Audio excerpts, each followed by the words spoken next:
Online classes में आपका स्वागत है। पंडित नगीना स्मारक महाविद्यालय पीजी कॉलेज जो कहरा सगड़ी लाट घाट आजमगढ़। आज बीएससी फर्स्ट ईयर का पहला क्लासेस है और विषय है केमिस्ट्री। ध्यान से सुने बच्चे, केमिस्ट्री में 3 पेपर होता है। पहला होता है इनऑर्गेनिक, दूसरा होता है ऑर्गेनिक और तीसरा है फिजिकल केमिस्ट्री। और इसमें से जो प्रत्येक केमिस्ट्री होती है, इनका प्रत्येक केमिस्ट्री का नंबर 50 नंबर की एक केमिस्ट्री होती है, जिससे इनऑर्गेनिक भी 50 नंबर की होगी, ऑर्गेनिक भी 50 नंबर की होगी और 50 नंबर का जो है फिजिकल होगा। इसके बाद ये टोटल नंबर हो जाएंगे 150, जिसमें से आपको 50 नंबर प्रैक्टिकल का होता है। इस तरह से केमिस्ट्री में टोटल नंबर आपको मिलेंगे 200। तो हम आज शुरू करते हैं केमिस्ट्री का प्रथम पेपर, जिनका नाम है इनऑर्गेनिक केमिस्ट्री। सबसे पहले बच्चों ध्यान से सुनिए, सबसे पहले प्रॉब्लम आती है किसी भी यौगिक के फार्मूला लिखने में।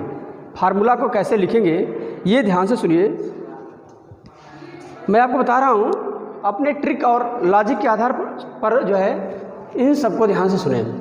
देखिए, जैसे आप क्या है कि किसी यौगिक का आप नाम रटते हैं जो आपको याद नहीं होता है, भूल जाते हैं। और बाकी सर जी भी काफ़ी लोग जो है आपको रटवा देते हैं कि रट लीजिए, ऐसा यौगिक का नाम ऐसे ही रटा जाता है। लेकिन मैं आपको एक ऐसे तरीके का निर्माण करने जा रहा हूँ जो आपको किसी भी रासायनिक सूत्र को रटना नहीं है, जो आपको यौगिक को रटना नहीं है। ध्यान से जो है उनको हमारे नियम को ध्यान से सुने। नियम क्या है? सबसे पहले हम तत्वों अथवा यौगिकों को आयनित करते हैं। तत्व अथवा यौगिक को हम क्या करते हैं? आयनित करते हैं और फिर आयनों का गुणा करके हम यौगिक का निर्माण करते हैं। तो ध्यान से सुने कि तत्व जो होते हैं, कुछ तत्वों को हम आयनित तत्वों का नाम लिख रहे हैं। इसे ध्यान से सुने, तत्व है, यानी तत्व को अंग्रेजी में बोला जाता है एलिमेंट। क्या बोलते हैं? एलिमेंट। और यौगिक को बोला जाता है कंपाउंड। कंपाउंड एलिमेंट में जो है, आयनित एलिमेंट जो है इनमें ध्यान से देखिए, सोडियम पर +1 होता है, पोटेशियम पर +1 होता है, मैग्नीशियम Ag जो है जिसे हम सिल्वर बोलते हैं, इस पर +1 होता है। फिर इसके बाद जो है पोटेशियम, इसके बाद जो है मैग्नीशियम पर +2 चार्ज होता है, इस कैल्शियम पर +2 चार्ज होता है और जिंक पर +2 चार्ज होता है। और इसके बाद है लेड है, लेड पर +2 चार्ज होता है। कापर है, कापर भी +2 चार्ज होता है। इसी तरह से जो है फेरस है, फेरस पर +2 चार्ज होता है। लेकिन जब वो 1 इलेक्ट्रॉन और डोनेट कर देता है, अर्थात फेरस पर जो +2 चार्ज है वो अगर +3 हो जाता है तो वह जो है फेरिक अवस्था में बदल जाता है। और इसी प्रकार कंपाउंड में ध्यान से देखें कि कंपाउंड में जैसे मान लीजिए कार्बोनेट है, कार्बोनेट पर -2 चार्ज होता है। इसी तरह जो है सल्फेट जो है, सल्फेट पर -2 चार्ज होता है। और नाइट्रेट को ध्यान से देखिए, इस पर -1 चार्ज होता है। OH जो है -1 चार्ज है। इसके बाद क्लोराइड है 1 चार्ज, फ्लोराइड 1 चार्ज है। ठीक है, ये क्लोराइड फ्लोराइड एलिमेंट में आते हैं। और ब्रोमाइड है और आयोडाइड है, ये एलिमेंट हैं, यानी क्लोरीन फ्लोरीन अर्थात क्लोराइड फ्लोराइड ब्रोमाइड और आयोडाइड जो है ये एलिमेंट होते हैं और बाकी कंपाउंड है। कंपाउंड का मतलब होता है कि 2 अथवा 2 से अधिक तत्व जब आपस में मिल जाते हैं तो मिलकर जो बनता है उसे हम कंपाउंड कहते हैं। तो अब देखिए हम सूत्र का निर्माण कैसे करेंगे। सूत्र का निर्माण कैसे करेंगे ध्यान से देखें बच्चों। यानी ये जैसे मान लीजिए हमको लिखना है सोडियम कार्बोनेट, सोडियम कार्बोनेट। अब सोडियम कार्बोनेट में पहले ध्यान से देखिए, ये सोडियम है, ये है कार्बोनेट। सोडियम का जो प्रतीक है, सिंबल है, एलिमेंट पर +1 चार्ज होता है। ध्यान से देखें, +1 चार्ज है इसमें, यहाँ देखें। और कार्बोनेट पर जो है CO3 पर -2 चार्ज है। यानी अब क्या करेंगे, जब यौगिक का निर्माण करना रहेगा तो हमें इसका जो यह आयन कार्बोनेट का आयन है सोडियम के साथ मल्टीप्लाई कर देंगे और जो सोडियम का जो आयन है वो कार्बोनेट के साथ मल्टीप्लाई कर दिया जाएगा।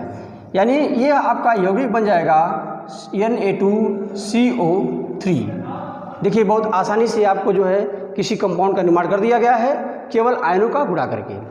अगर यदि हमको लिखना है कैल्शियम कार्बोनेट, कैल्शियम या कैल्शियम, चलिए कैल्शियम कार्बोनेट। अब कैल्शियम जो है इसका सिंबल Ca होता है और Ca और कार्बोनेट का जो है CO3 होता है। जब हम तत्व और यौगिक लिख लेते हैं तो उस पर आयन चढ़ा देते हैं, तो इस पर आयन +2 होता है, देखिए यहाँ ध्यान से, और कार्बोनेट का आयन जो होता है वो -2 होता है। इस प्रकार से देखिए दोनों के ऊपर बराबर और विपरीत आवेश आ गए, चार्ज आ गए, जिसकी वजह से जब यह इक्वल चार्ज आ जाते हैं तो दोनों के चार्जों को हम क्या कर देते हैं, कैंसिल कर देते हैं। और जब दोनों के चार्जों को कैंसिल कर दिया जाता है तो यह आपका सूत्र बन जाता है CaCO3। इसी तरह जो है अब ध्यान से देखें आगे, जैसे हमको लिखना है मैग्नीशियम नाइट्रेट, मैग्नीशियम नाइट्रेट। अब मैग्नीशियम नाइट्रेट में जो है Mg है और नाइट्रेट का जो है इस तरह से NO3 पर होता है। अब जो है कि अब दोनों तत्व और कंपाउंड का हमने सिंबल लिख दिया, अब इस पर हम आयन चढ़ा देते हैं, चार्ज चढ़ा देते हैं, तो मैग्नीशियम पर +2 चार्ज होता है और नाइट्रेट पर 1 होता है। तो यहाँ पर 1 चार्ज है इसलिए 1 का मल्टीप्लाई कर देंगे, लेकिन यहाँ 2 चार्ज है।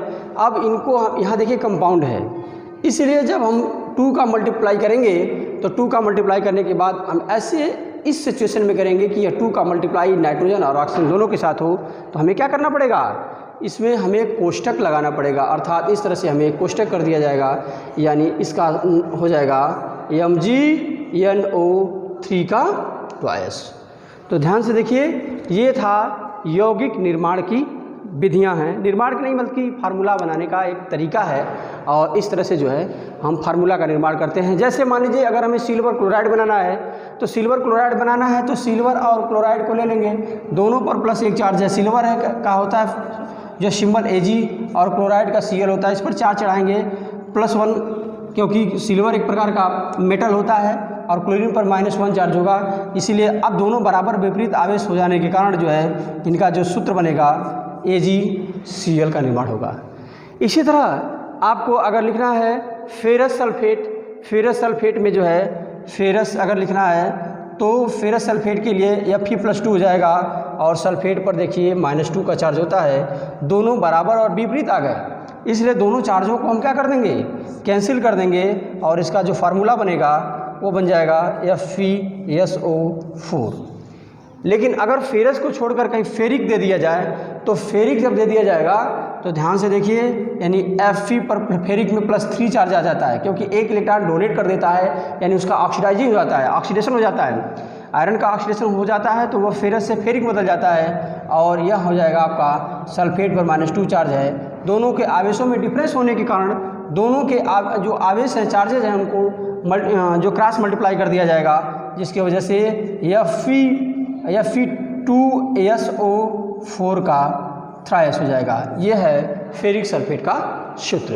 तो ये हमारा था बताने का जो है नियम कि आप किसी भी सूत्र को, किसी भी फार्मूला को लर्न करने के लिए आपको रटने की आवश्यकता नहीं है। आप इस तत्वों के आयन, जो तत्व के आयन हैं, इस आयनों को यानी आयनिक एलिमेंट के जो है और कंपाउंड का जो है क्रॉस मल्टीप्लाई कर दिया जाएगा, और क्रॉस मल्टीप्लाई करके जो है हम किसी भी कंपाउंड का निर्माण कर सकते हैं। तो अब ये इसमें एक ऑब्जेक्शन, एक सवाल और उठता है कि ये चार्ज आए कहाँ से।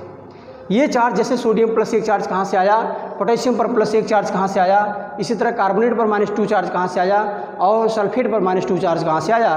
तो ध्यान से सुनिए, यह चार्ज भी आपको याद करने की ज़रूरत नहीं है। इस चार्ज के बारे में हम डिटेल वर्णन अगली क्लास में करेंगे।